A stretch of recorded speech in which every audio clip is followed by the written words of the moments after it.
आज हम linear algebra start कर रहे हैं. That is a major part of IT JAM syllabus in maths portion. मतलब मैथ्स पोर्शन में लीनियर अलजेब्रा जो है वो सबसे इम्पोर्टेंट टॉपिक है. वही आज हम शुरू कर रहे हैं. एंड इसमें हम बिल्कुल बिल्कुल बेसिक से शुरू करेंगे एंड एक अच्छे लेवल तक जाएंगे. एंड लीनियर अलजेब्रा स्टार्ट कहाँ से होता है? लीनियर अलजेब्रा हमारा स्टार्ट होता है वेक्टर्स से. वेक्टर्स. तो हम आज का हमारा टॉपिक वेक्टर्स ही रहेगा. हम वेक्टर से स्टार्ट करेंगे एंड फिर हम मैट्रिक्स की तरफ जाएंगे कि हमें मैट्रिक्स की फॉर्मेशन कैसे हुई, मैट्रिक्स की ज़रूरत क्या थी. एंड मैट्रिक्स में वो जो नंबर्स होते हैं वो एक्चुअली वेक्टर्स होते हैं. मतलब वेक्टर को हम कॉलम्स में लिखते हैं एंड उसी से मैट्रिक्स फॉर्म होती है. So these numbers in matrix are nothing but actually the vectors.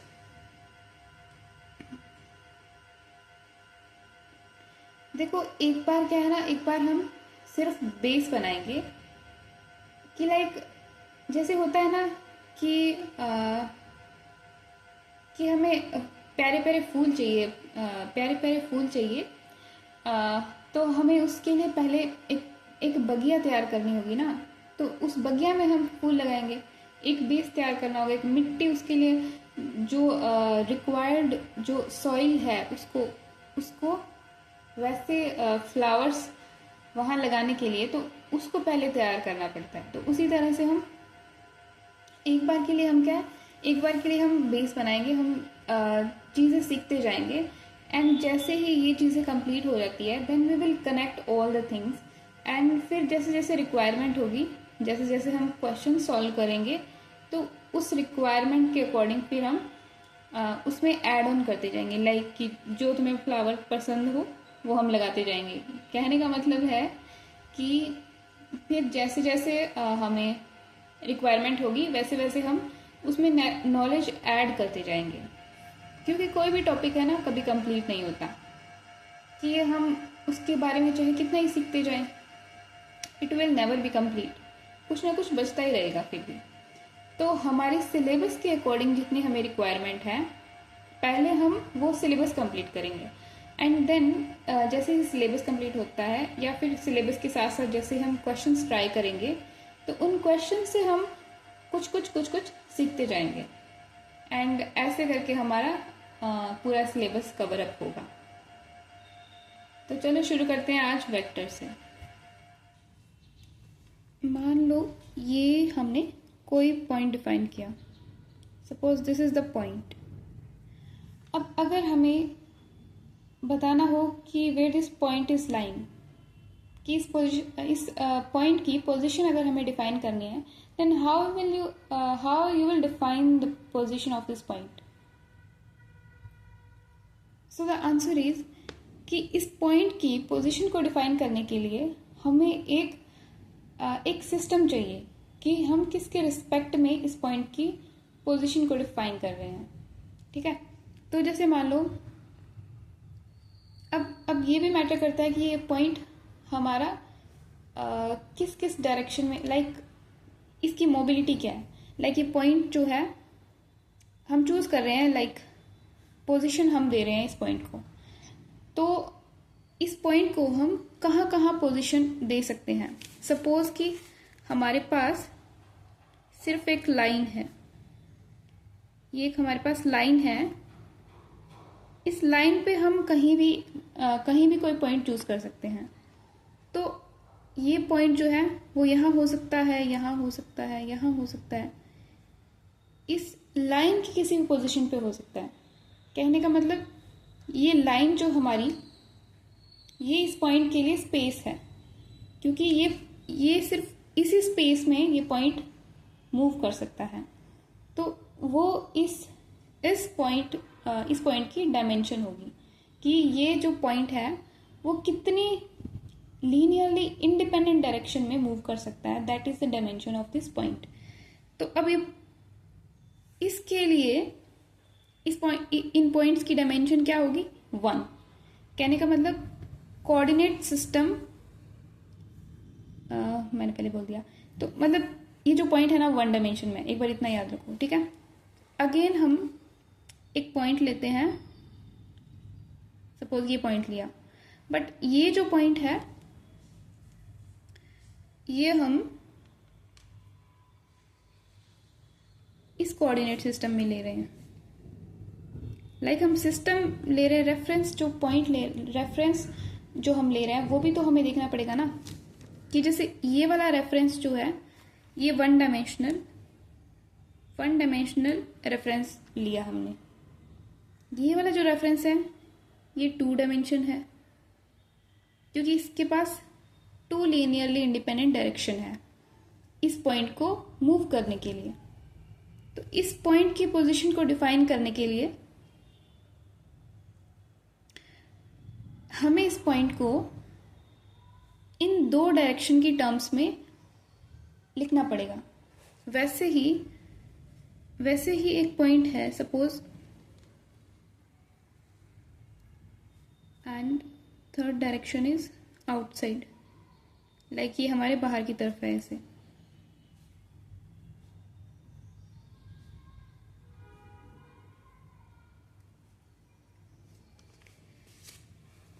तो इस डायरेक्शन को मान लो x, इसको मान लो x, इसको मान लो y direction x y and इसको z डायरेक्शन। ये हमारा है origin, let it be origin.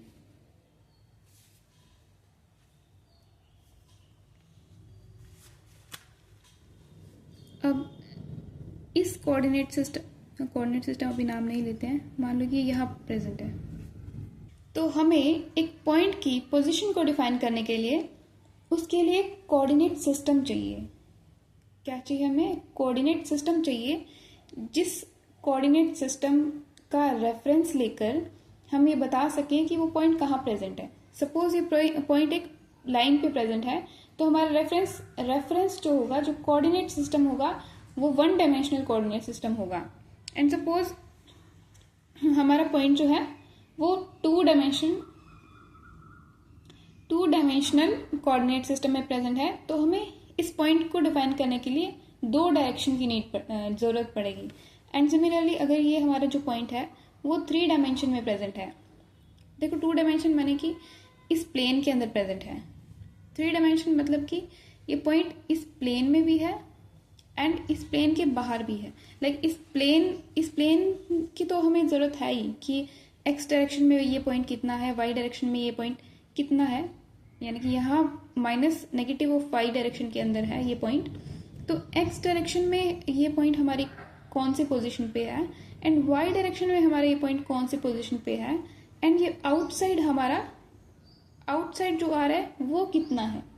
तो इन तीनों चीज़ों को जब हम डिफाइन करेंगे तब जाके हम इस पॉइंट की पोजीशन बता सकते हैं।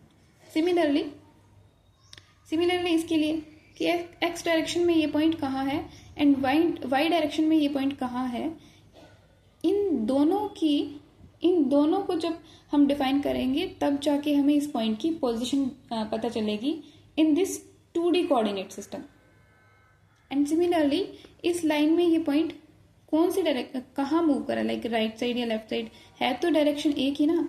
तो इस एक डायरेक्शन में हम इसकी पोजीशन बता सकते हैं बाय सिर्फ एक डायरेक्शन में मूव करके बता सकते हैं। लाइक 1 डायमेंशन कोऑर्डिनेट सिस्टम की जरूरत है इसके लिए, मतलब इस पॉइंट को डिफाइन करने के लिए हमें 1 डायमेंशन कोऑर्डिनेट सिस्टम की नीड है।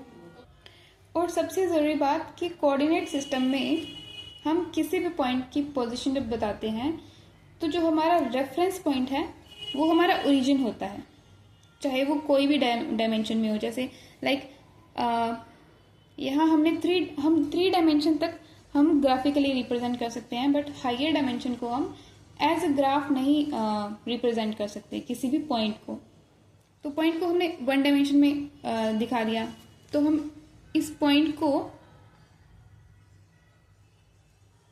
किसी भी पॉइंट को किसके रिस्पेक्ट में बताएंगे, इस ओरिजिन के रिस्पेक्ट में। वैसे ही इस पॉइंट को हम किसके रिस्पेक्ट में बताएंगे, इस ओरिजिन के रिस्पेक्ट में ये कौन सी पोजीशन पे है। एंड सिमिलरली फॉर 3D कि इस ओरिजिन के रिस्पेक्ट में ये हमारा पॉइंट कौन सी पोजीशन पे है, कि लाइक एक्स डायरेक्शन में ओरिजिन से हमारा इतना है, वाई डायरेक्शन में ओरिजिन से हमारा इतना है, एंड जेड डायरेक्शन में ओरिजिन से हमारा इतना डिस्टेंस पे है ये पॉइंट, इतना डिस्टेंस पे है हमारा पॉइंट। तो उसके अकॉर्डिंग, इसकी डायमेंशन के अकॉर्डिंग इसको एक वैल्यू दी जाती है। लाइक इस पॉइंट का, इस कोऑर्डिनेट सिस्टम के अकॉर्डिंग इस पॉइंट का पोजीशन क्या हो जाएगा, x, y। कोऑर्डिनेट सिस्टम में हम इस पोजीशन को डिफाइन करना चाहे तो इसको इस तरह से डिफाइन किया जाता है। सिमिलरली 3 डायमेंशनल कोऑर्डिनेट सिस्टम में हम इस पॉइंट को डिफाइन करेंगे x, y, z separated by comma. तो ये क्या डिफाइन कर रहा है कि x डायरेक्शन में हमारा जो ये पॉइंट है वो कौन सी पोजीशन पे है, y डायरेक्शन में हमारा ये पॉइंट जो है वो कौन सी पोजीशन पे है, एंड z डायरेक्शन में हमारा ये पॉइंट कौन सी पोजीशन पे है। That's it.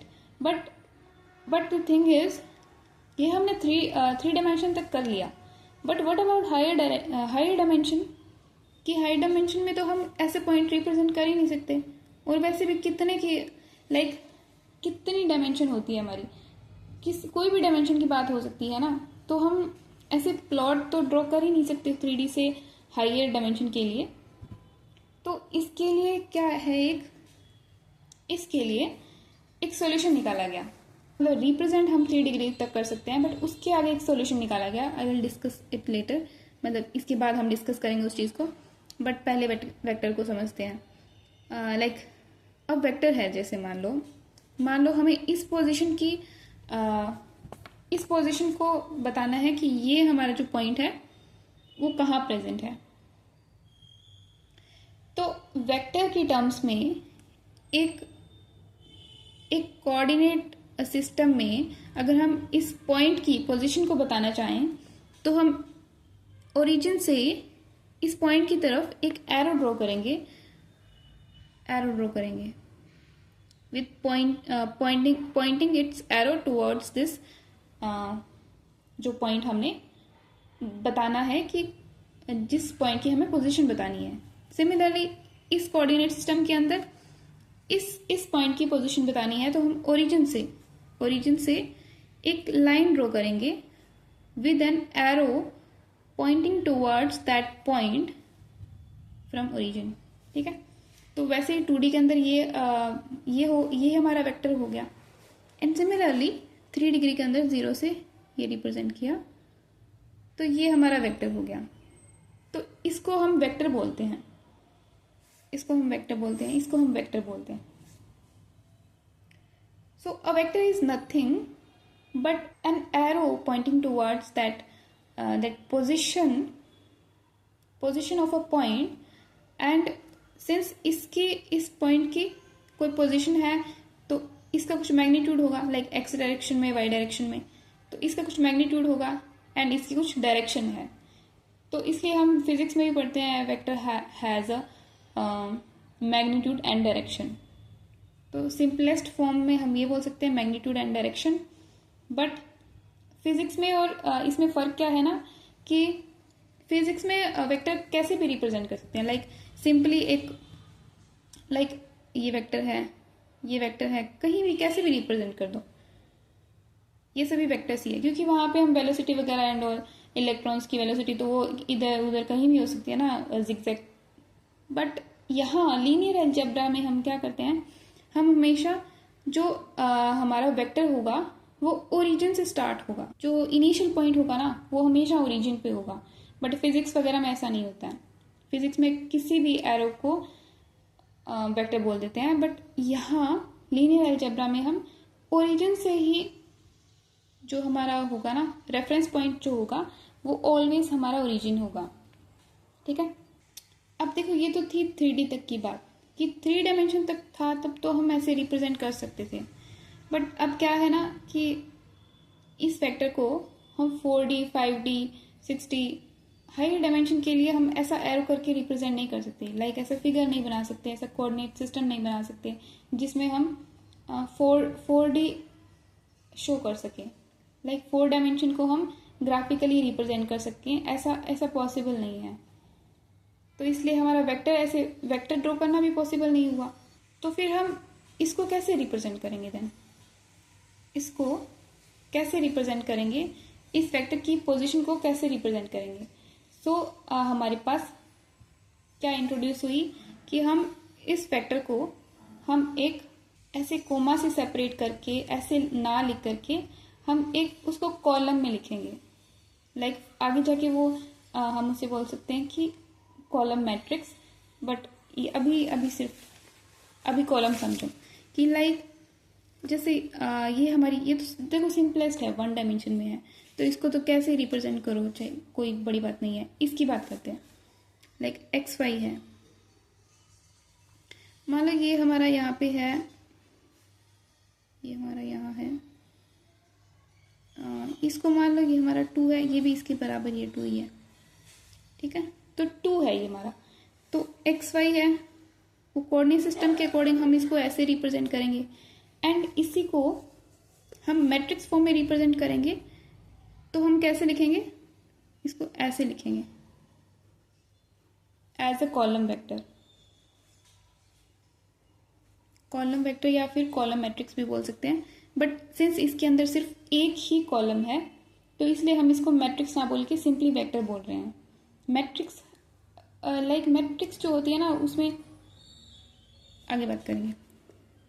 तो यहाँ हमारा कॉलम वेक्टर क्या है, ये हमारा कॉलम वेक्टर हो जाएगा। तो कोऑर्डिनेट सिस्टम के अंदर हम इसे ऐसे रिप्रेजेंट करेंगे, एंड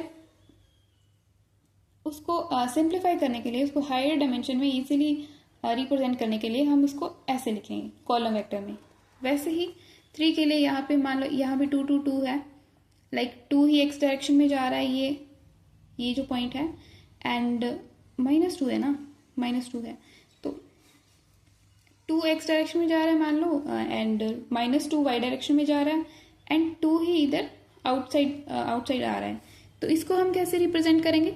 x, y, z, ये हमारा कोऑर्डिनेट सिस्टम में हो गया 2, -2, 2, ये हमारा कोऑर्डिनेट सिस्टम की रिप्रेजेंटेशन हो गई, एंड ये हमारी column vector as a column vector हो गया कि यहाँ हमने कॉमा यूज नहीं किया, सिंपली एक ब्रैकेट यूज करके एंड नंबर्स को लिख दिया।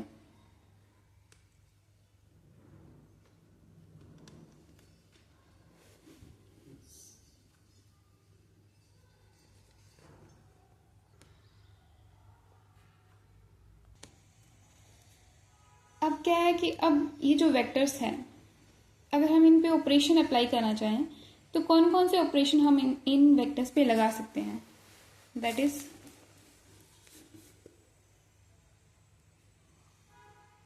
टाइप्स ऑफ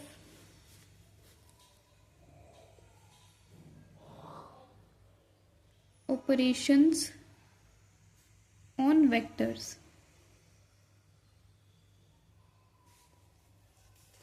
तो देखो पहला एक तो है कि हम इस वेक्टर को 2 वेक्टर्स को ऐड कर सकते हैं कि लाइक 2 वेक्टर्स अगर हमारे पास है तो उन वेक्टर को ऐड करके हम रिजल्टेंट फाइंड कर सकते हैं, एंड सिमिलरली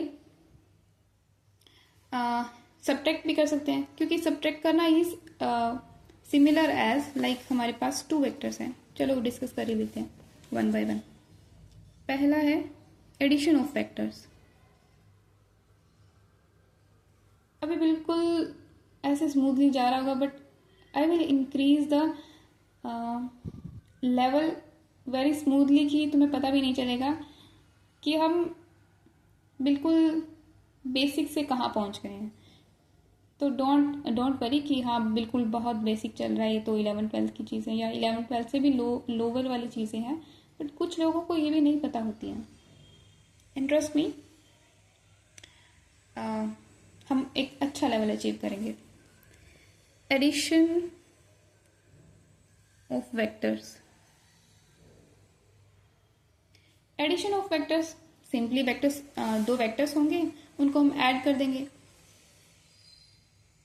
तो सिंपली होता क्या है ना, वेक्टर्स को ऐड पता है कैसे किया जाता है, मतलब ये एक जस्ट एक तरीका है जो हमने निकाला है, क्योंकि उससे वो जो रिजल्ट शो कर रहा था वो सेम रिजल्ट ही हमें एक्चुअल रिजल्टेंट मिल रहा था।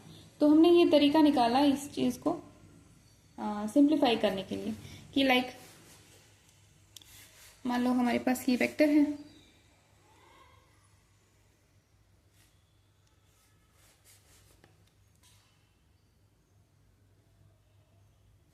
एक वेक्टर यहाँ है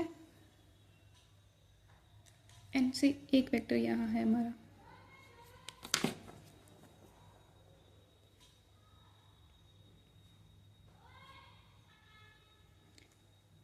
this is vector v1 and this is vector v2। अब इन दोनों वेक्टर्स को जब हम ऐड करेंगे v1 plus v2 vector, and since it is in 2D coordinate system, तो ये कैसे रिप्रेजेंट होगा, x1 y1 plus x2 y2, है ना। अब इसको फिगर वाइज हम अगर देखें तो इसको पता है कैसे करना होता है कि लाइक v1 प्लस v2 करना है, तो हम क्या करेंगे ना, v2 का जितना जो है v1 में हम v2 ऐड कर रहे हैं, तो v2 को पैरेलली इसको ड्रॉ करेंगे v1 के आगे विद सेम मैग्नीट्यूड, इसके पैरेलल हम ड्रॉ करेंगे विद सेम मैग्नीट्यूड।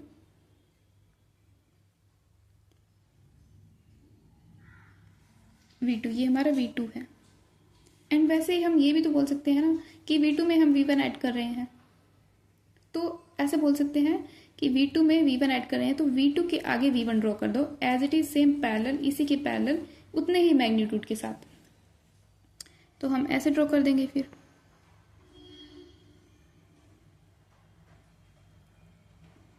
मतलब समझ रहे हो ना मैं क्या बोलूँ, ये मैंने एक्स्ट्रा ड्रॉ किया है बट ये सिंपली लाइंस हैं, और ये हमारा वेक्टर है, ये हमारा वेक्टर v2 है एंड ये हमारा वेक्टर v1 है, ये यहाँ तक।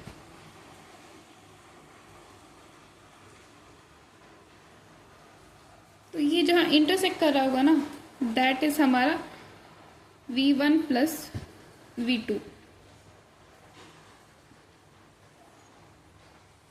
मतलब ये हमारा जो वेक्टर, ये जो सी ओरिजिन से हमेशा रिप्रेजेंट करते हैं हम वेक्टर को, तो ये जो वेक्टर होगा ना ये हमारा होगा v1 प्लस v2, ये वेक्टर हमारा v1 प्लस v2 वेक्टर को रिप्रेजेंट करेगा।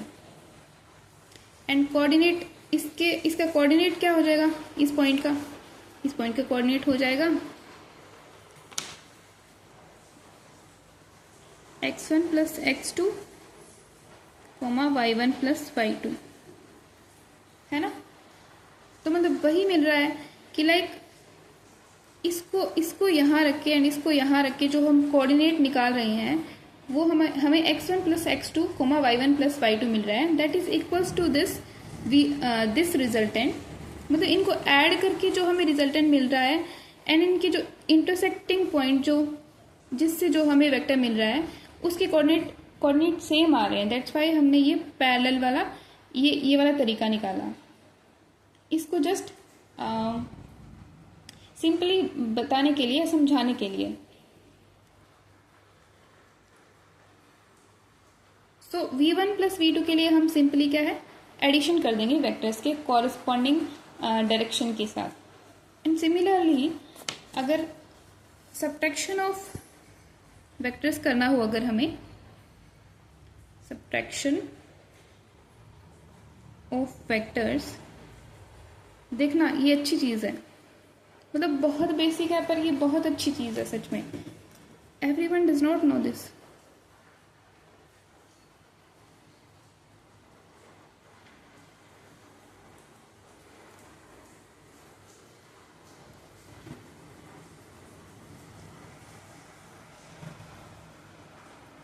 देखो मानो कि यहाँ v1 वेक्टर प्रेजेंट है एंड यहाँ v2 वेक्टर प्रेजेंट है।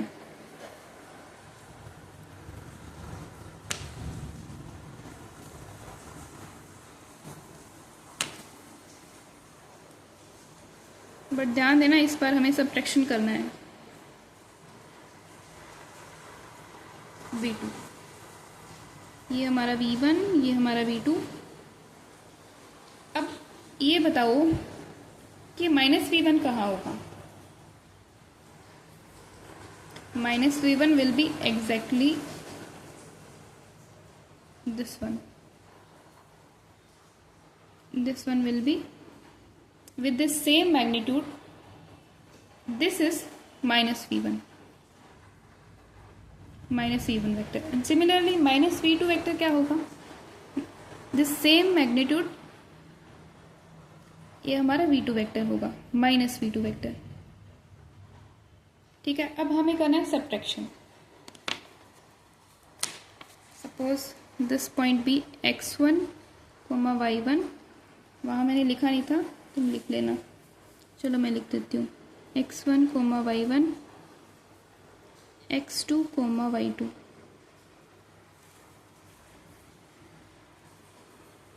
x2, y2। अब देखो हमें सब्ट्रैक्शन करना है। V1 माइनस V2 करना है। मान लो ये हमें करना है, V1 माइनस V2 करना है। तो इसका मतलब क्या हुआ? This implies x1, y1 minus x2, y2। अब इसको हम अंदर ले जा सकते हैं। x1, y1, so the subtraction of vector is nothing but addition of vectors।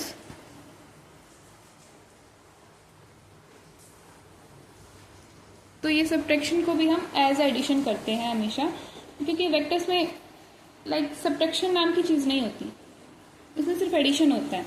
But हम फिर ये तरीका है करने का।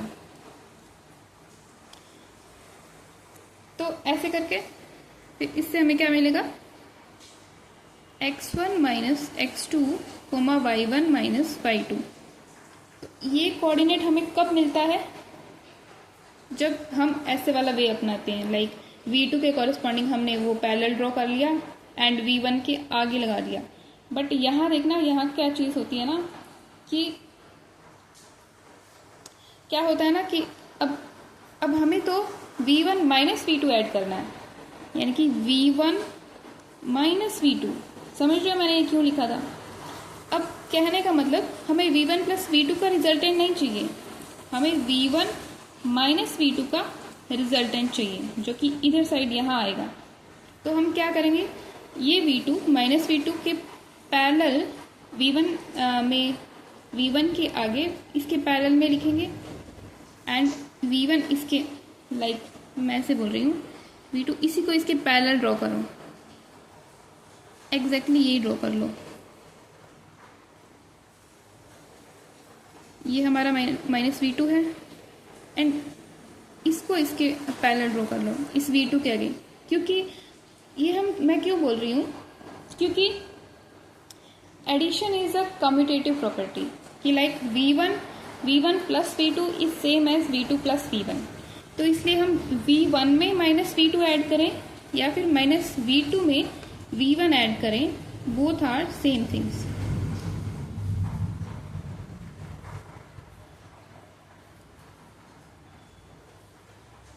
तो ये यहाँ इंटरसेक्ट कर रहा है, इसके पैरेलल ये ड्रॉ कर लिया, माइनस V2 प्लस V1 या फिर V1 minus V2।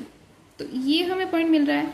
Then this will be, अब मुझे नहीं पता कि इसका रिजल्टेंट कहाँ आएगा, बट मैंने जस्ट आइडिया ड्रॉ किया ना, तो ये एग्जैक्टली y एक्सिस ही आ गया। पता नहीं ये ऐसा आएगा कि नहीं आएगा, मतलब वैसे कोऑर्डिनेट होंगे तो आ ही जाएगा ऑब्वियसली।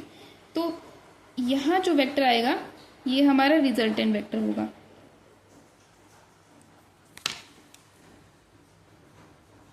तो ये जो रिजल्टेंट वेक्टर है ना, इसके कोऑर्डिनेट्स जो आएंगे वो एग्जैक्टली यही आएंगे।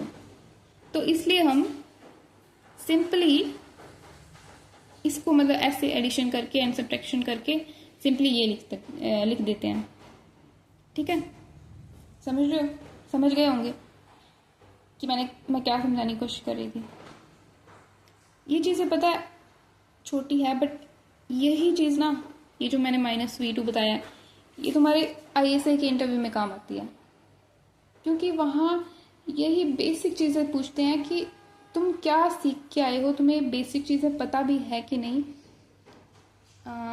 या तुमने सिर्फ ऊपर ऊपर से स्टडी किया है, कि तुम्हें डीपली तुम क्या कर रहे हो तुम्हें पता भी है कि नहीं। तो वो चेक करते हैं इंटरव्यू में। तो ये चीज़ें अगर पता हो ना तो इट्स बेटर। नुकसान क्या है पता होने में, है ना।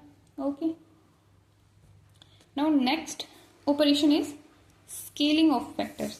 देखो एडिशन हो गया, एडिशन और सब्ट्रैक्शन तो एक ही बात है। अब यानी कि इस फैक्टर को हम ऑपरेशन क्या क्या अप्लाई कर सकते हैं कि लाइक 2 वेक्टर्स का एडिशन कर सकते हैं, वैसे ही 3 वेक्टर्स का भी हो सकता है।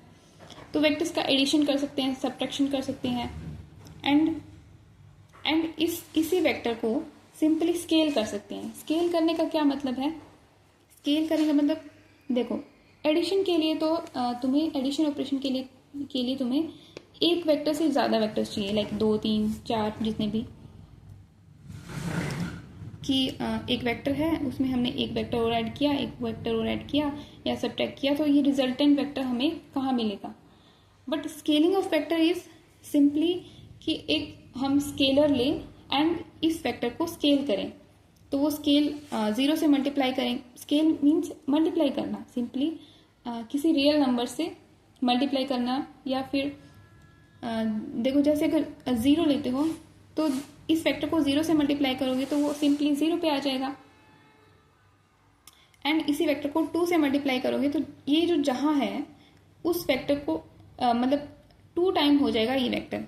दैट इज अगर इस वेक्टर को हम 2 मैग्नीट्यूड से स्केल करते हैं देन 2 टाइम्स ये वेक्टर जो है, वेक्टर की पोजीशन जो है वो 2 टाइम हो जाएगी सिंपली, कि लाइक ये वेक्टर यहाँ आ जाएगा and it's coordinate will be 2x, 2y। ठीक है, तो स्केल में क्या होता है ना कि ये इसी लाइन पे रहेगा, कि तुम इसकी किसी से भी स्केल कर लो, किसी भी वैल्यू से स्केल कर लो, इसकी डायरेक्शन सेम रहेगी, कि लाइक इसी डायरेक्शन में, क्योंकि माइनस से भी तो मल्टीप्लाई कर सकते हो ना, माइनस नेगेटिव वैल्यू से भी स्केल कर सकते हो, कि लाइक इसी वेक्टर को हमने -1 से स्केल किया, देन -1 से स्केल किया, तो ये एज इट इज ये वेक्टर हमारा कहाँ आ जाएगा, यहाँ आ जाएगा। लाइक ये वेक्टर यहाँ ऐसे, कि लाइक ये वेक्टर हमारा यहाँ आ जाएगा। ठीक है, एज इट इज इसी मैग्नीट्यूड के साथ with negative coordinates, both negative coordinates. तो कहने का मतलब ये यही इसी लाइन पे रहेगा, किसी से भी स्केल करो वो इसी लाइन पे रहेगा।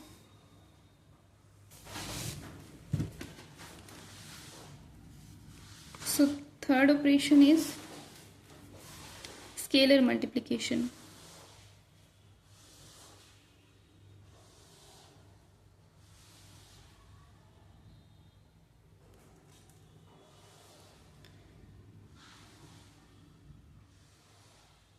ऐसे ही मैंने समझा दिया है, आई डोंट थिंक सो कि अब इससे ज़्यादा नीड है कुछ भी, बट लिखने के लिए लिख देते हैं। जैसे ये हमारा वेक्टर है with vector v1 with coordinate x, y, and suppose let the scalar be c। then जब हम इसको स्केल करेंगे वेक्टर v1 को, then c times v1 x, y is equals to c time x, c times y। तो ये हमारा coordinate हो जाएगा। तो ये जहाँ भी हो उससे स्केल होकर के हमें रिजल्टेंट वेक्टर मिल जाएगा। ठीक है, एंड अब अगर हम दोनों operation like addition and scaling दोनों ऑपरेशन एक साथ लगाएं, then it will be said to be linear combination. Linear combination बोला जाएगा उसको, कि लाइक कोई वेक्टर v1 है, ठीक है, उसको हमने किसी स्केलर a से स्केल किया, ठीक है, एंड कोई वेक्टर v2 है जिसको हमने b से स्केल किया एंड इन दोनों का एडिशन कर दिया। देन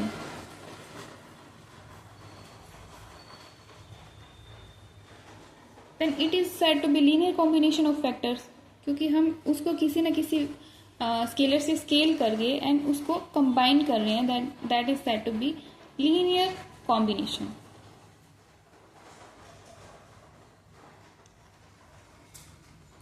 अब इसी चीज को पता है हम इसी चीज को हम कॉलम वेक्टर में कैसे लिख सकते हैं, like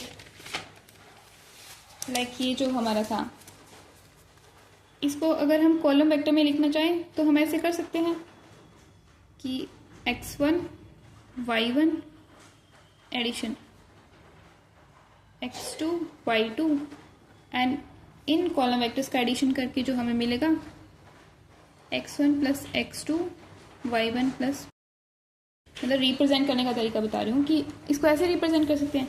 similarly x1 y1 minus करना है तो इसमें प्लस लिख करके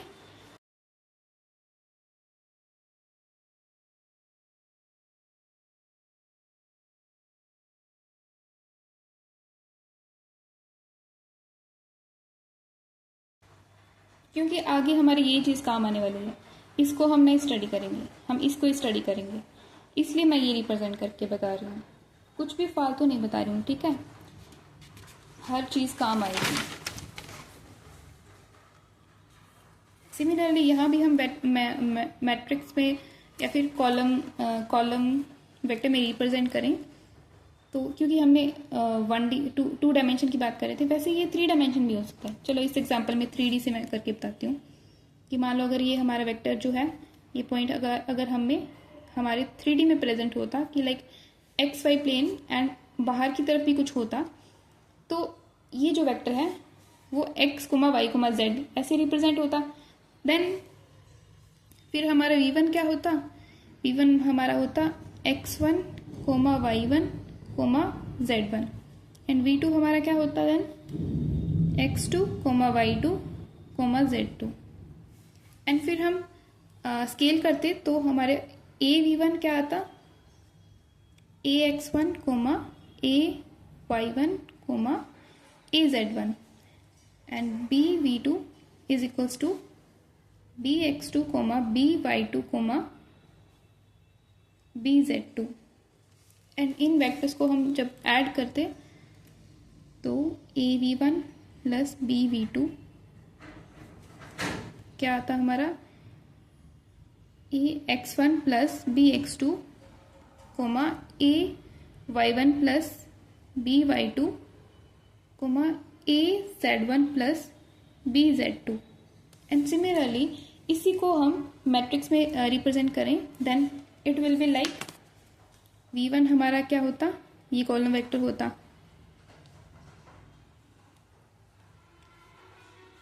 v2 हमारा ये कॉलम वेक्टर होता,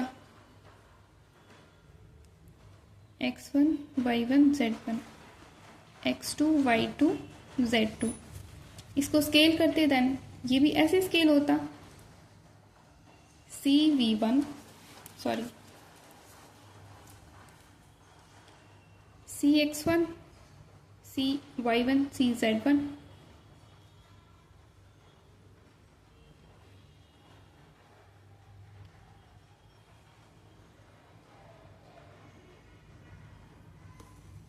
एंड जैसे इनको लीनियरली कंबाइन करते देन cv1 को मैंने c से कर दिया, सॉरी a होगा, a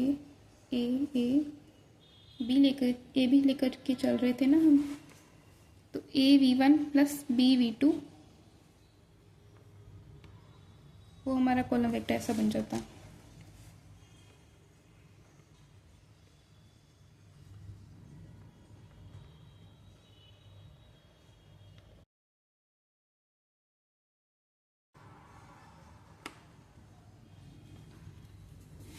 ये सिर्फ मैंने ऑपरेशंस लगा करके बताएं कि वेक्टर्स पे ऑपरेशन कैसे लगते हैं, क्योंकि यही ऑपरेशन हमारे मैट्रिसेस में लगेंगे तो ये चीज़ें आगे काम आएंगी। सो अभी हम सीखेंगे कि वेक्टर को रिप्रेजेंट कैसे करते हैं। देखो वैसे तो हमने अभी हमने थोड़ा बहुत पढ़ा था कि हम वेक्टर को कैसे रिप्रेजेंट करते हैं, बट इन जनरल अगर हमें लिखना हो कि ये वेक्टर स्पेस है एंड ये लाइक 2 डायमेंशन का वेक्टर स्पेस है, 3 डायमेंशन का वेक्टर स्पेस है, तो हम इन जनरल कैसे लिखेंगे। लाइक वेक्टर को हम कैपिटल लेटर से रिप्रेजेंट करेंगे, जैसे ये v इज इक्वल्स टू, अगर 2 डायमेंशन का वेक्टर स्पेस है सपोज, तो उसको अगर हम कॉलम वेक्टर में रिप्रेजेंट कर रहे हैं तो हम इसको ऐसे लिखेंगे v1, ये स्मॉल v, इसको चलो ऐसे कर दो v1 v2। तो ये हो गया हमारा vector space of 2 dimension, sorry vector space नहीं, वेक्टर ऑफ 2 डायमेंशन। 2 डायमेंशन के वेक्टर को हम ऐसे रिप्रेजेंट कर सकते हैं। एंड मान लो कोई और वेक्टर स्पेस वेक्टर है w, कैपिटल लेटर होगा, ठीक है। एंड इसके अंदर जो कॉलम वेक्टर के अंदर जो जिस मतलब कॉलम वेक्टर में हम रिप्रेजेंट कर रहे हैं उसके अंदर हमारे स्मॉल एलिमेंट्स होंगे, तो इसको हम रिप्रेजेंट करेंगे स्मॉल लेटर से।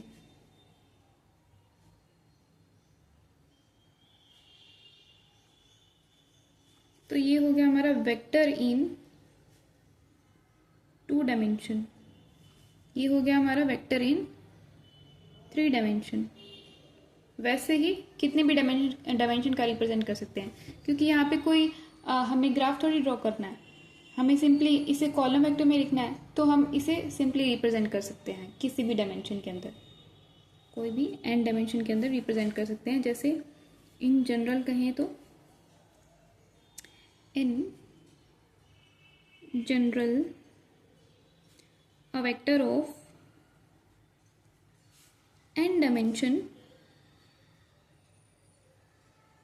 can be represented as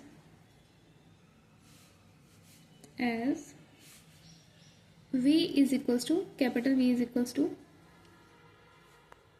v1 v2 and up to vn। अब बात आती है कि क्या हम ऑलवेज वेक्टर को कॉलम वेक्टर में रिप्रेजेंट करेंगे, इज इट द रूल? मतलब ऐसा कोई रूल नहीं है। देखो, हम कॉलम वेक्टर में रिप्रेजेंट कर रहे हैं for a reason, but column vector में रिप्रेजेंट करना is not a rule.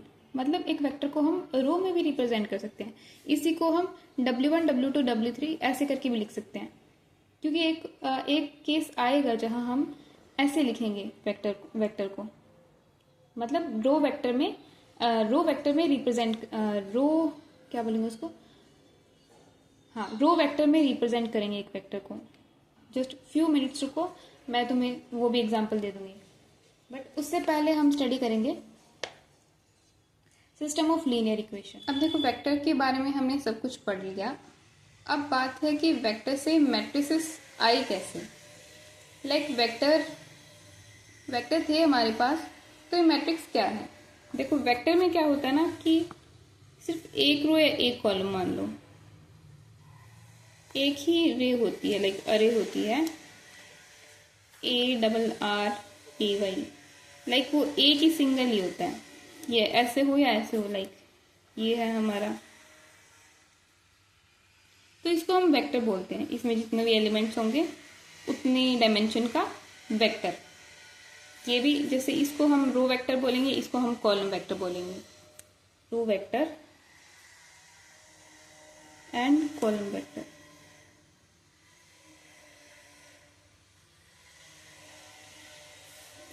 And इसके यहाँ पे ना इसकी डायमेंशन लिखी जाती है, लाइक वो मैट्रिक्स की बात होगी, बट ये वेक्टर है तो वेक्टर में भी लिख ही सकते हैं। लाइक अगर यहाँ पे 4 एलिमेंट्स हैं तो हम वो 4 पहले लिखें, लाइक इसमें मतलब रो पहले लिखी जाती है एंड कॉलम बाद में लिखा जाता है। ये रो होती है कि हमारे पास रो कितनी है, 1 2 3 4, यानी कि नंबर ऑफ एलिमेंट्स कितने हैं, तो यहाँ पे रो लिखी जाती है, रो में कितने एलिमेंट्स हैं, एंड देन कॉलम तो 1 ही है, तो रो वेक्टर हमेशा n क्रॉस 1 का होता है, क्योंकि 1 रो है 1 कॉलम है इसमें, एंड रो वो नंबर ऑफ एलिमेंट्स है। कॉलम के अंदर 1 रो है इनटू कॉलम वो नंबर ऑफ एलिमेंट्स हो जाएंगे, देन 1 क्रॉस n। तो रो वेक्टर हमेशा n क्रॉस 1, रो वेक्टर की डायमेंशन हमेशा n क्रॉस 1 होती है, तो इसलिए हम n क्रॉस 1 का तो कोई मतलब नहीं है, क्योंकि रो वेक्टर का मतलब ही 1 कॉलम होता है, तो इसलिए हम n डायमेंशन का रो वेक्टर बोल देते हैं। वैसे ही कॉलम वेक्टर का मतलब ही एक ही कॉलम होता है, तो इसलिए हम कॉलम वेक्टर को n डायमेंशन का बोल देते हैं, क्योंकि 1 का तो कुछ मतलब ही नहीं है, क्योंकि कॉलम वेक्टर खुद ही यही रिप्रेजेंट कर रहा है कि मैं एक ही हूं, क्योंकि वेक्टर बोल रहा है ना, कॉलम वेक्टर, और वेक्टर में एक ही होता है, लाइक एक ही रो या एक ही कॉलम होता है। अब उसमें कॉलम लगा दिया, इसका मतलब है कि मेरे पास रो एक है, क्योंकि मेरी जो डायमेंशन है वो कॉलम से डिफाइन होती है, तो इसलिए इसकी डायमेंशन जो है वो n से डिफाइन होगी, क्योंकि इसमें कॉलम जो है वो मैटर करता है कि कॉलम कितने हैं, वो नंबर ऑफ एलिमेंट्स कितने हैं। सो दिस वाज अबाउट कि row vector and column vector. अभी क्या है ना कि अब ये तो ठीक है, बट अब हमें नंबर्स की इस तरह से ज़रूरत पड़ी कि हम उन नंबर्स को एक साथ देखें, कि लाइक एक रो को हमारे पास ऐसी 2-3 और है, और उन रो को एक साथ हम कुछ नेचर चेक करें, तो इसके लिए हमें मैट्रिक्स को इंट्रोड्यूस करना पड़ा। जैसे हम लीनियर ट्रांसफॉर्मेशन में देखते हैं। आई विल रिकमेंड कि तुम लीनियर अलजेब्रा पढ़ रहे हो ना, तो उससे पहले लीनियर ट्रांसफॉर्मेशन ज़रूर पढ़ो। आई नो कि ये सिलेबस में नहीं है, लीनियर ट्रांसफॉर्मेशन है, वो इतना सिलेबस में नहीं है, थोड़ा बहुत आता है, वो भी जैम में नहीं आता, ISI में आता है, और वो भी इंटरव्यू में आता है मोस्टली। लेकिन ये लीनियर ट्रांसफॉर्मेशन तुम्हारा ऐसे यूज़ नहीं आएगा, बट जैसे 1 1 on to एंड ये सब चीज़ें करोगे ना, तो MCQs होंगे, उनमें टिक करने में बड़ा हेल्प करेगा लीनियर ट्रांसफॉर्मेशन, अगर पढ़ा हुआ होगा तो। ये डायरेक्टली सिलेबस में नहीं लिखा हुआ, बट इनडायरेक्टली तुम्हारा यूज ज़रूर होगा। तो आई विल रिकमेंड, मतलब बहुत जेन्युइनली रिकमेंड करूँगी, क्योंकि लीनियर अलजेब्रा सारा लीनियर ट्रांसफॉर्मेशन से जुड़ा हुआ है। अगर आप लीनियर ट्रांसफॉर्मेशन पढ़ते हो ना, तो वो जो लीनियर अलजेब्रा में पढ़ोगे ना, उसमें क्लैरिटी आएगी, वरना पढ़ तो लोगे बट वो फील नहीं आएगी कि हम क्या कर रहे हैं क्या नहीं। पर लीनियर ट्रांसफॉर्मेशन अगर पढ़ के आओगे तो तुम्हें वो दिखेगी चीज़ें कि हम क्या चल क्या रहा है। मैंने भी इस पे किया है, 2 वीडियोस बनाई है, 2 में तुम्हें समझ आने लग जाएगा कि हम मतलब है क्या वो। तो मैं तो ये सजेस्ट करूँगी, देखना वो, बाकी आपकी इच्छा है अगर नहीं देखना चाहो तो। बट मैं शॉर्ट में थोड़ा बहुत बता देती हूँ। जैसे लीनियर ट्रांसफॉर्मेशन क्या होता है ना, transformation is just a function, but function देखो, फंक्शन ऐसे डिफाइन होता है ना, function is defined from a codomain, let's say R to R, domain to codomain, sorry, a function is defined from domain to codomain such that, फिर इस function का इसने ये बता दिया कि फंक्शन क्या है, एक मैपिंग है एक कुछ स्पेस से दूसरे स्पेस के अंदर, मतलब डोमेन से कोडोमेन में, सच दैट, इस तरह से कि वो फंक्शन का रूल भी हमें देना पड़ता है कि लाइक f of x की x belongs to real number, इस x belongs to real number, मतलब इस डोमेन से अगर हम फंक्शन में वैल्यू पुट करें, देन हमें एक आउटपुट मिलेगा जो रियल नंबर को बिलोंग करेगा, क्योंकि रिजल्ट वो कोडोमेन है, जो हम इनपुट डाल रहे हैं वो हमारा डोमेन से आता है। तो इसलिए लेट्स से x ही मान लो, तो ये हमारा रूल है, वो ये फंक्शन का रूल है, ये डिफाइंड फंक्शन है कि यहाँ से यहाँ फंक्शन है, और ये फंक्शन का रूल है कि फंक्शन जो है, जो मैपिंग हो रही है each number belongs to real number, वो इस रूल के अकॉर्डिंग हो रही है। लाइक अगर हम इस फंक्शन के अंदर x डालते हैं तो हमें x ही मिल रहा है, यानी कि 1 डालते हैं तो 1 ही मिल रहा है, 2 डालते हैं तो 2 ही मिल रहा है, यानी कि आइडेंटिटी फंक्शन है। तो ये क्या है, ये फंक्शन का रूल है। उसी तरह से ट्रांसफॉर्मेशन भी एक फंक्शन है, बट जिसमें डोमेन एंड कोडोमेन क्या होते हैं, हमारे वेक्टर स्पेसेस होते हैं। एक वेक्टर स्पेस की मैपिंग होती है दूसरे वेक्टर स्पेस में। अब देखो, vector space is a geometrical structure actually. तो एक ज्योमेट्रिकल स्ट्रक्चर को हम मैप कर रहे हैं। यहाँ पे सिर्फ नंबर्स की बात थी, बट वहाँ पे इतने पॉइंट्स, मतलब ईच पॉइंट ज्योमेट्रिकल स्ट्रक्चर, कहने का मतलब जो वेक्टर्स है ना, वेक्टर स्पेस में वेक्टर्स होते हैं, तो वहाँ वेक्टर्स की मैपिंग हो रही है। तो इसलिए इस फंक्शन को हमने एक स्पेशल नेम दे दिया, दैट इज ट्रांसफॉर्मेशन, क्योंकि एक ज्योमेट्रिकल वेक्टर्स है, ज्योमेट्रिकल स्ट्रक्चर होगी, तो वो पूरी स्ट्रक्चर जो है वो ट्रांसफॉर्म हो रही है। जस्ट मैपिंग, वो एक मैपिंग नहीं है, एक ट्रांसफॉर्मेशन है। तो इसलिए हमने इस फंक्शन को स्पेशल नेम दे दिया, दैट इज ट्रांसफॉर्मेशन। अब ये ट्रांसफॉर्मेशन है, वो ट्रांसफॉर्मेशन भी कुछ ऐसी होनी चाहिए कि लाइक उसका ओरिजिन जो वेक्टर्स जो है उसका ओरिजिन चेंज ना हो। जैसे उसका, क्योंकि वेक्टर्स होते हैं उसमें एक ओरिजिन होता है ना, मैंने बताया था, ये रेफरेंस पॉइंट हमारा 0 होता है। तो आफ्टर द ट्रांसफॉर्मेशन इस रूल, ये रूल हमारा फिर हमारे पास एक ऐसा मतलब एक और हम रेस्ट्रिक्शन लगाते हैं कि ये रूल जो हमारा है ना वो ऐसा होना चाहिए कि इस वेक्टर पे जब हम ट्रांसफॉर्मेशन लगाएं तो इसका ओरिजिन पे ही मैप करना चाहिए एंड ये लीनियरली मैप करना चाहिए। लाइक ये वेक्टर जो है वो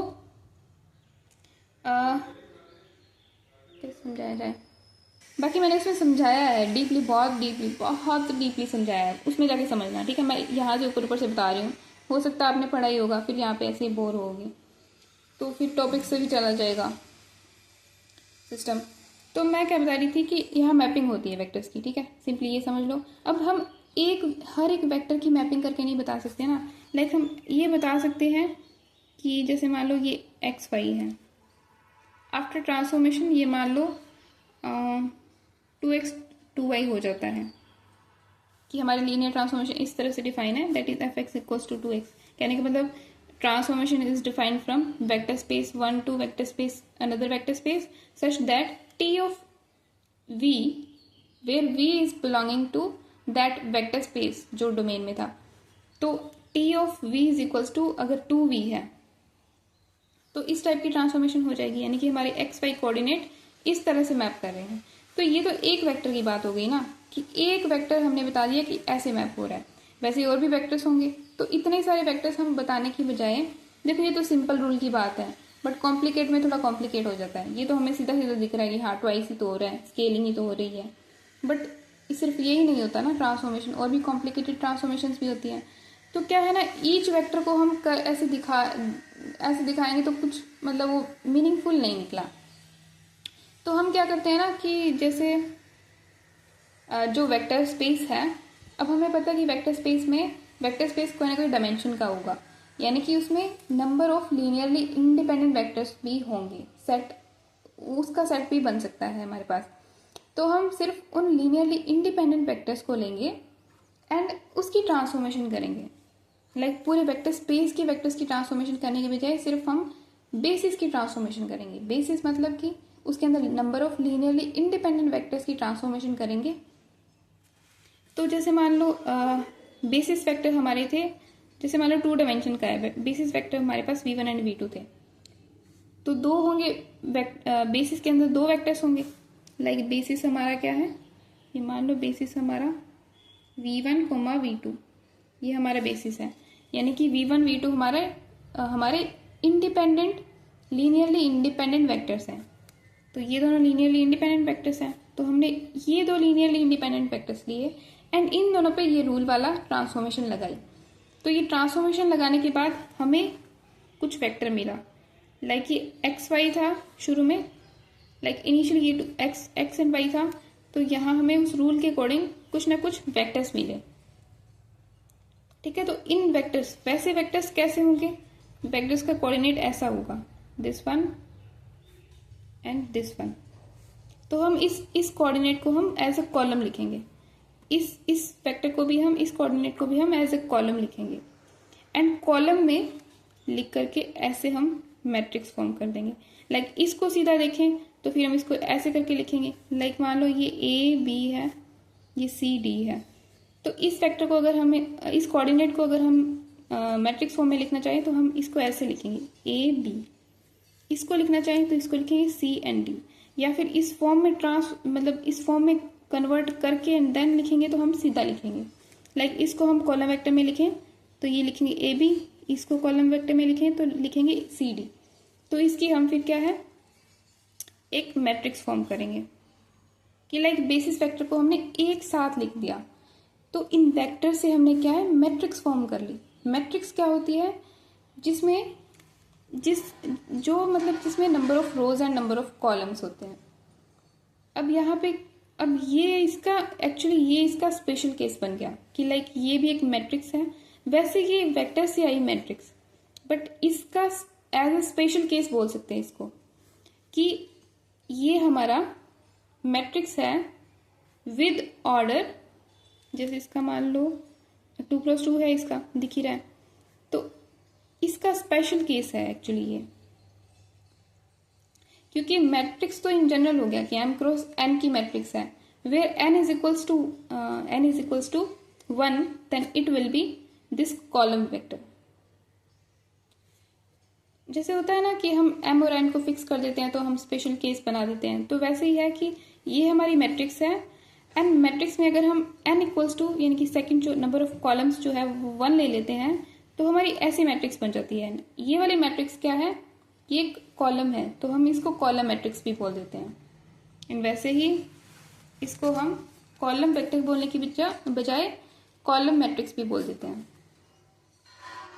एंड ये जो स्पेस स्पैन करता है उसको हम कॉलम स्पेस बोलते हैं, और ये जो स्पेस स्पैन करता है उसको हम रो स्पेस बोल देते हैं। ये हम आगे भी डिस्कस करेंगे, कोई बात नहीं, डीपली डिस्कस करेंगे।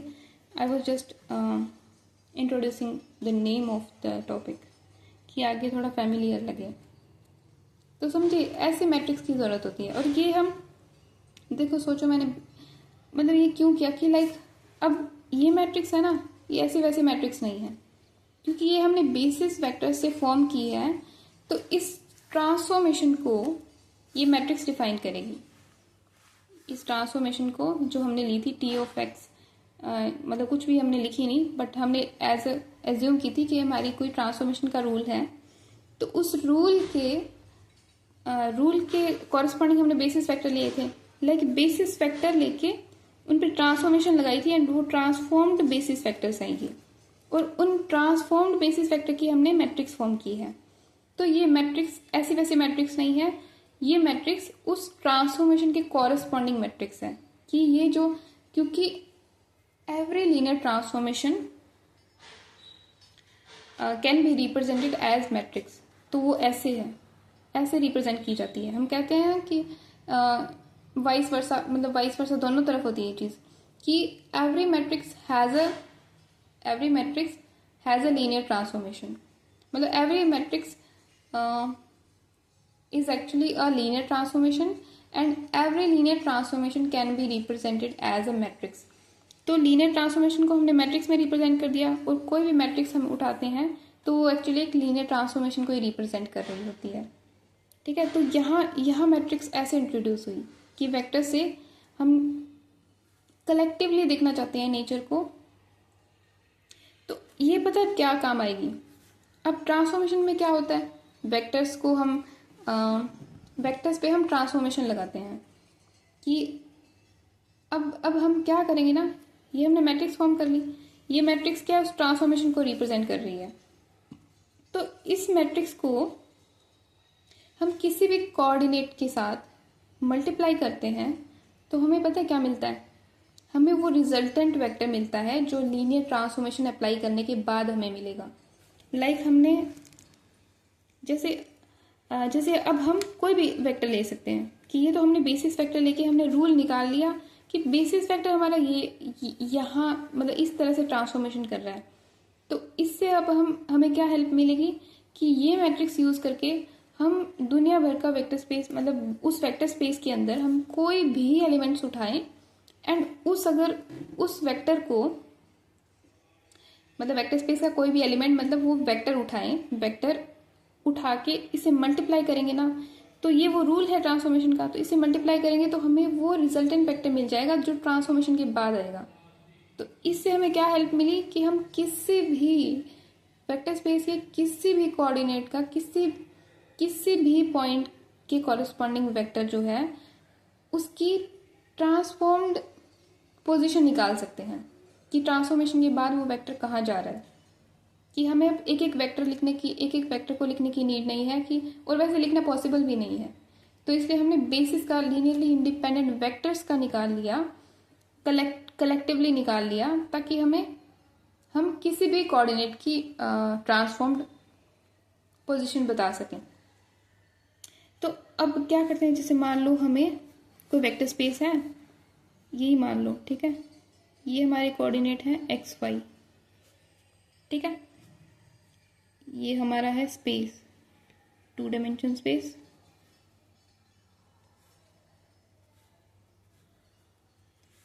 अब हमने रूल निकाल लिया, मैट्रिक्स निकाल ली, वो कॉरेस्पॉन्डिंग जो ट्रांसफॉर्मेशन की कॉरेस्पॉन्डिंग थी। अब हमें इस वेक्टर की ट्रांसफॉर्म पोजीशन निकालनी है उस रूल के अंडर, तो ये भी वही रूल रिप्रेजेंट कर रही है। तो इस मैट्रिक्स से हम इस कोऑर्डिनेट को मल्टीप्लाई करते हैं, अगर A B C D X Y, तो हमें जो रिजल्टेंट मिलेगा ना,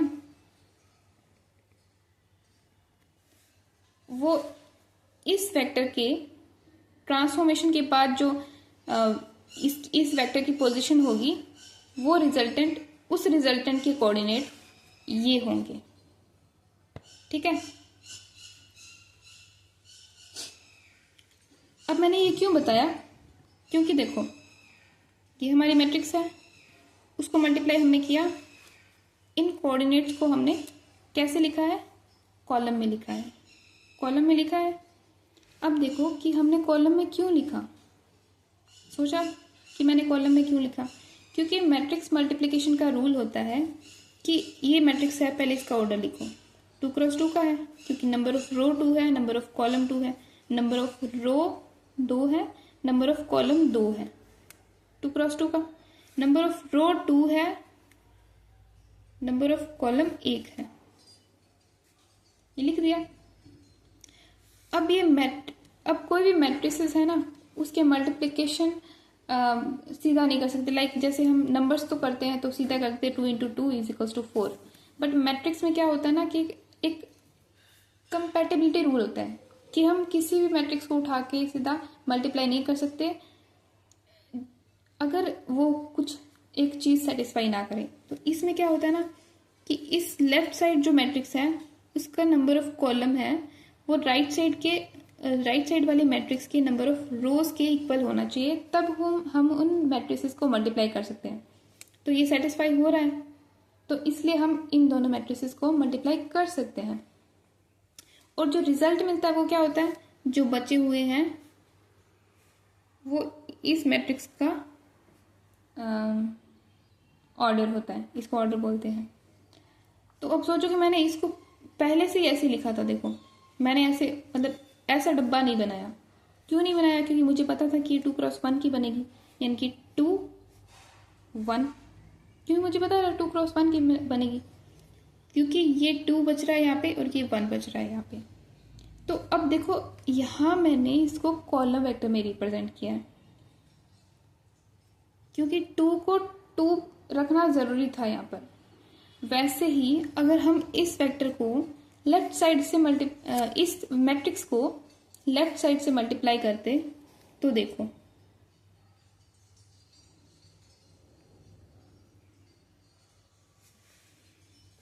यहीं दिखाऊं क्या, चलो यहीं दिखाती हूँ।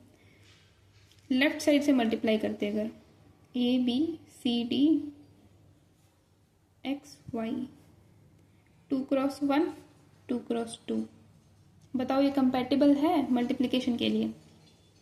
यस नहीं है, क्योंकि यहाँ पे 1 है, यहाँ 2 है, तो हम इस मैट्रिक्स को मल्टीप्लाई कर ही नहीं सकते इन मैट्रिसेस को।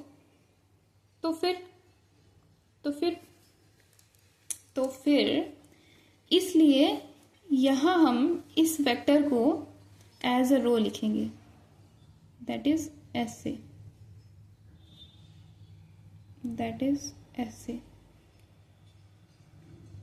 अब बताओ इसका ऑर्डर क्या होगा, 1 क्रॉस 2, इसका 2 क्रॉस 2। अब कर सकते हैं ना मल्टीप्लाई। तो इसलिए मैंने बोला था कि हमें ज़रूरी नहीं है, कोई रूल नहीं है कि वेक्टर हमेशा कॉलम वेक्टर में रिप्रेजेंट किया जाए, बट यूजुअली जो हम जैसे होता है ना कि हमें पता है, इसलिए हम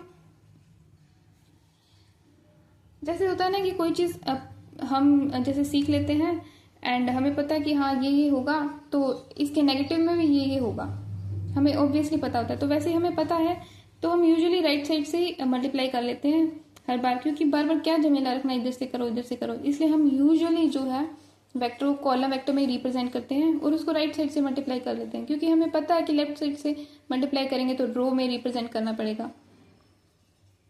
तो इसलिए बस ये एक कन्वेंशन ले लिया कि हाँ कॉलम वेक्टर में रिप्रेजेंट कर लो और राइट साइड से मल्टीप्लाई कर लो।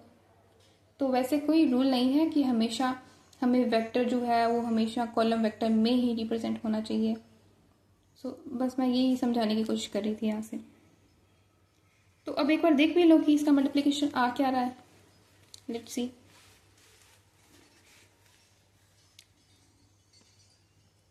AC BD। अब थोड़ा बहुत मैट्रिक्स मल्टीप्लिकेशन अगर किया ही होगा यहाँ तक आए हो तो ये आपको पता होगा कि इसका मैट्रिक्स मल्टीप्लिकेशन का रिजल्ट क्या आएगा। ऐसे मल्टीप्लाई करते हैं, A को X से AX and then plus C को Y से CY, then next B into X plus D into Y।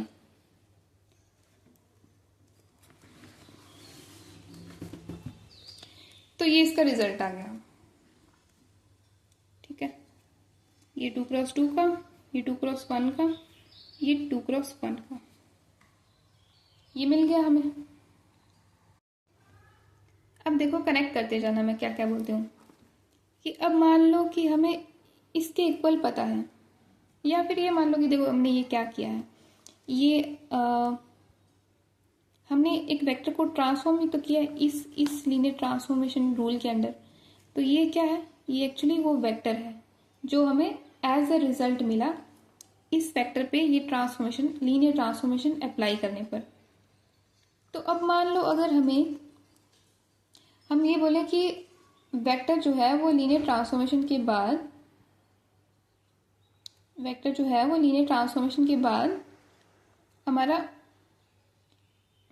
क्या हो रहा है, रिकॉर्ड हो रहा है क्या? वेक्टर जो है हमारा लीनियर ट्रांसफॉर्मेशन के बाद मान लो कि 0 0 पे मैप कर रहा है।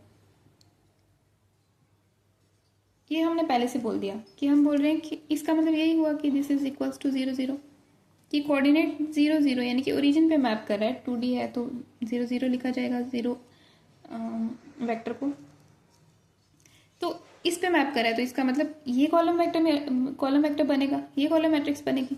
तो हम बोल रहे हैं कि this is equals to this, actually है ना, यही मतलब हो गया इसका। तो कि ये है वो इक्वल्स टू 0 0 है, मतलब ये जो वेक्टर है इस लीनियर ट्रांसफॉर्मेशन के अंदर यहाँ मैप कर रहा है, दैट इज दिस, ये यही इसके इक्वल है और ये इसके इक्वल है, मतलब ये इसके इक्वल है। ठीक है, तो ये इसके इक्वल है, इसका मतलब क्या हुआ कि हमें पता है वेक्टर के कॉरस्पॉन्डिंग एलिमेंट्स इक्वल होते हैं। तो मतलब AX plus CY is equals to 0 है and BX plus DY is equals to 0 है।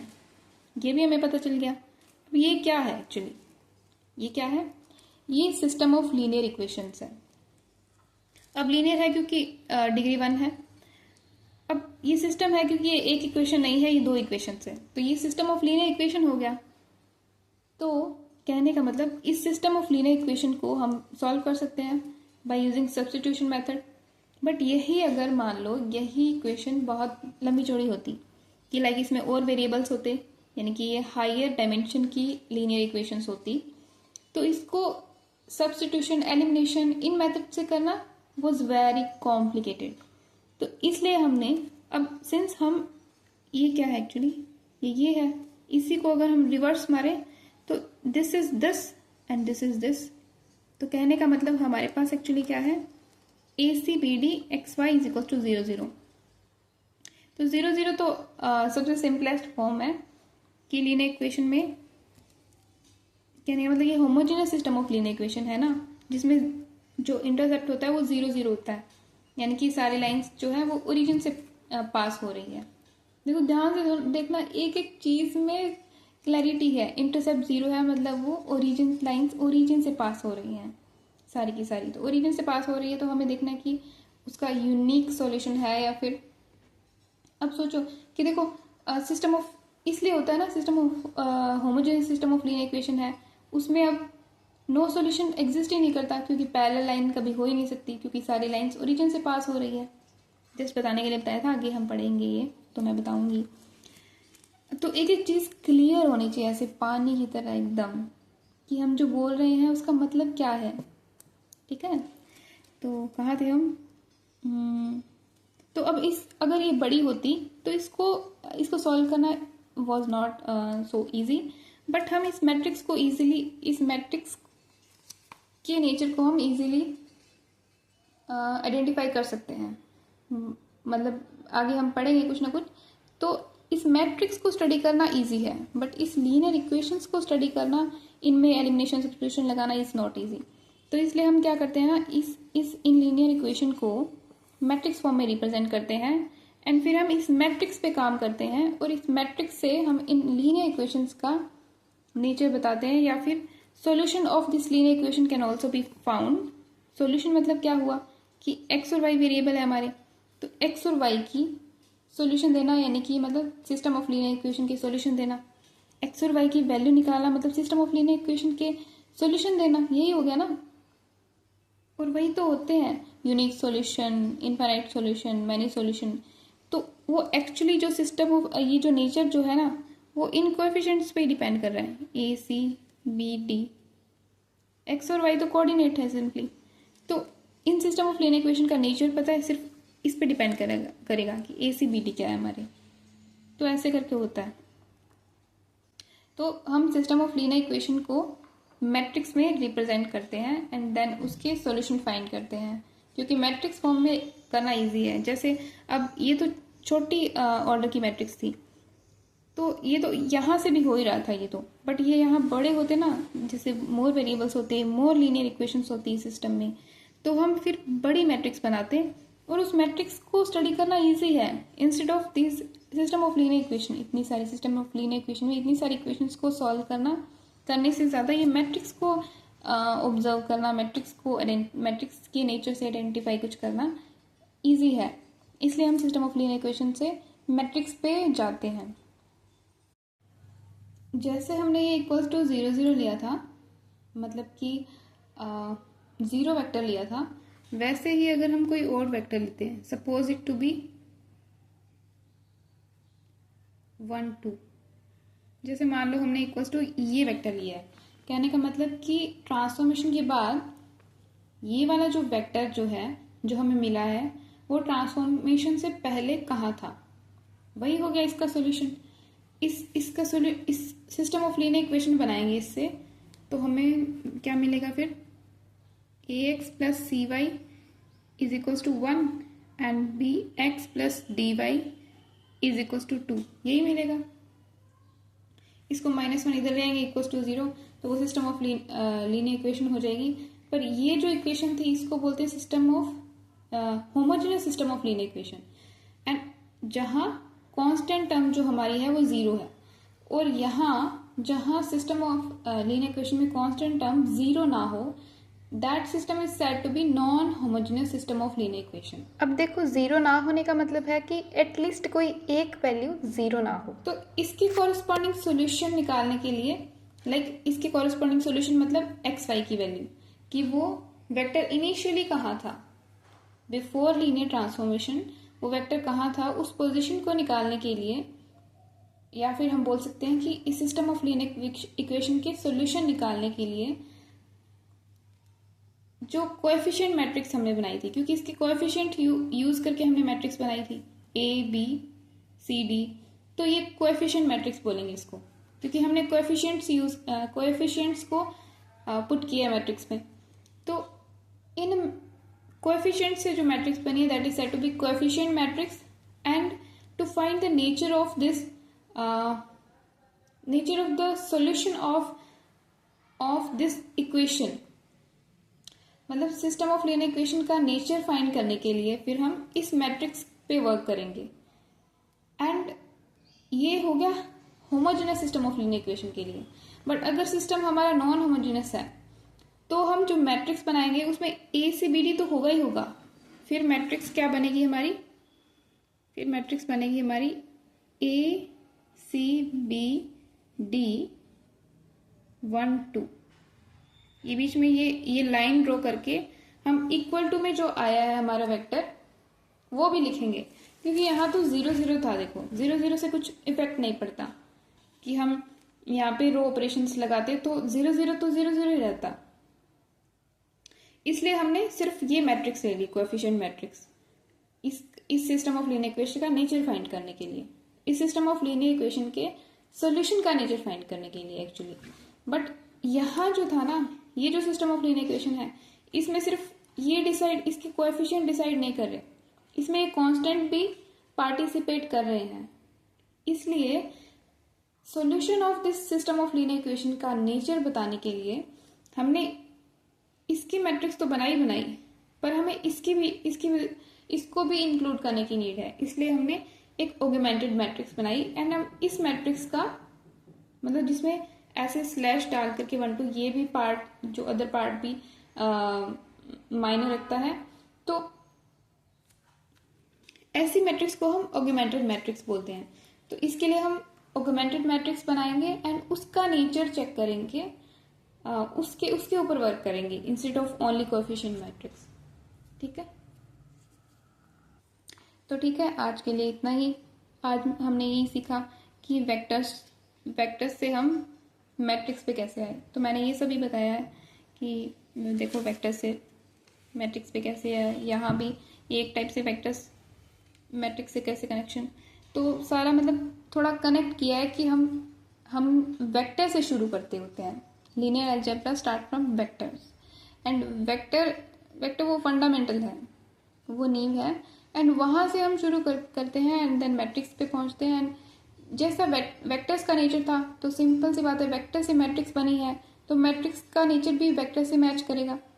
तो इसीलिए तो होता है कि एडिशन ऑफ वेक्टर्स में कॉरस्पॉन्डिंग जो एलिमेंट्स होते हैं वो ऐड होते हैं। तो वैसे ही मैट्रिक्स के एडिशन में भी कॉरस्पॉन्डिंग एलिमेंट्स ऐड होंगे।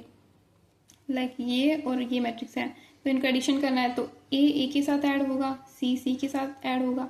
क्यों? क्योंकि वेक्टर की प्रॉपर्टी है कि कॉरस्पॉन्डिंग एलिमेंट्स ऐड होते हैं जब हम वेक्टर्स का एडिशन करते हैं। तो लाइक एक्स का कंपोनेंट है वो एक्स के साथ ऐड होगा, तो उसी रूल से मैट्रिक्स पर भी वही सेम रूल लगेंगे, बस वो थोड़ा लेवल और बढ़ गया, बस और कुछ नहीं है। मैट्रिक्स वेक्टर ही ना। So that's for all today. I hope कि आपको सब समझ आया होगा। कुछ भी ना समझ आया तो आप कमेंट में पूछ सकते हो मुझसे। I will try to give my best. So मिलते हैं नेक्स्ट टॉपिक के साथ।